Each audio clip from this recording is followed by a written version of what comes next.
Growing up, some of my best memories have been playing sports. From all the relationships and friends I made to winning games, winning and losing games, and just playing the sports. I enjoyed it all, and looking back, I probably took it for granted. Um, the title of this TED Talk is Access is Everything because what I didn't know at the time and do now is that there's a lot of people out there that aren't afforded the same luxuries that I was. I was lucky that I was always able to play a sport if I wanted to. A lot of people don't have that option. And that's what this TED Talk will be taking a look at.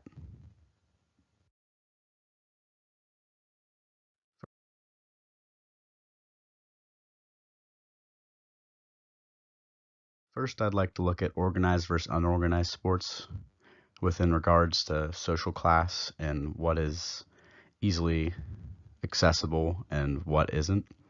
If you look at the graph on the right, it shows that sports like track, basketball, and soccer are relatively cheap sports, and they're also unorganized, or they don't need much organization for someone to play.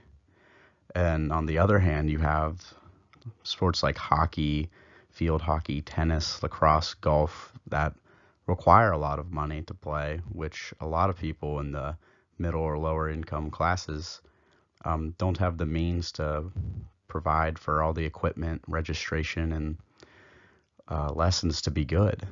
And this is a real problem in society today where, you know, the upper class is able to play whatever they want because the price is irrelevant, essentially, while lower social classes,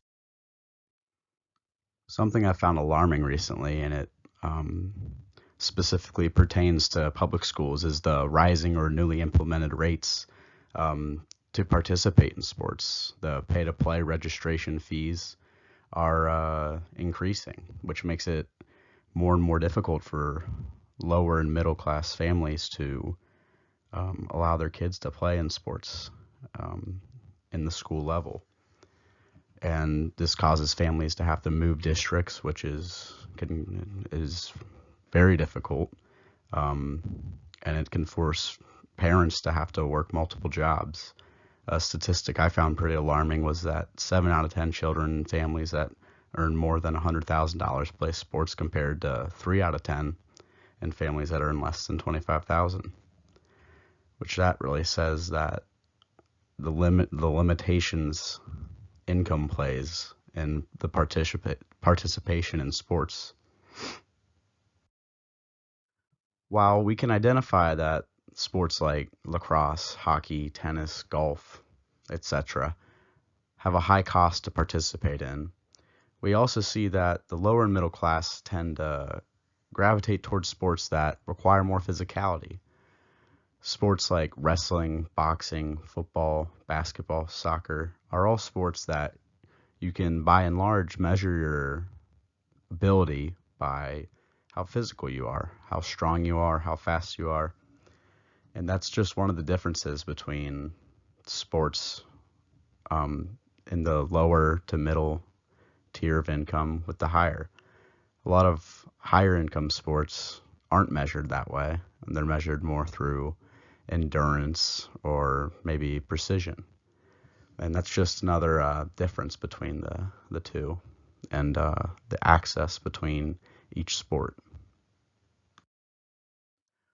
And finally, what I believe to be the single biggest point among access in sports between social classes is local and travel sports.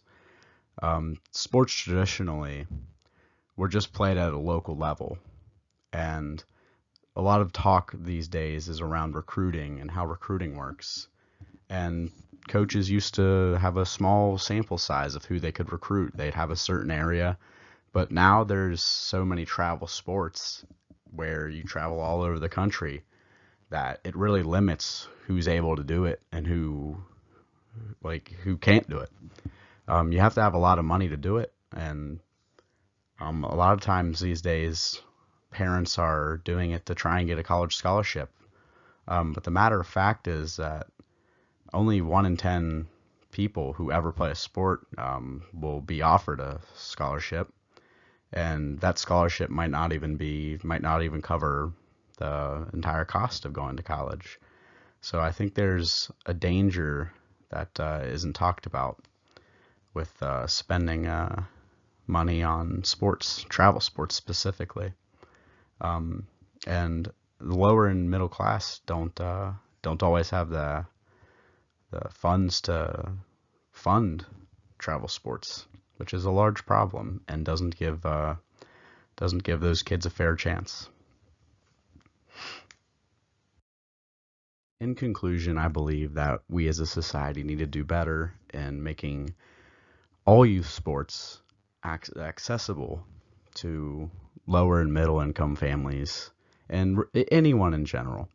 Anyone who wants to play a sport should be able to, and I think that starts with us. We have to make it a more we have to make it an easier landscape to navigate for families that don't have the means and are under stress to provide for their families. And I think we have to look at ourselves and um, make it accessible, because at the end of the day, um, sports are my it's my passion, and I know it's a lot of other people's passion, and I think everyone should have a fair shot to do what they want.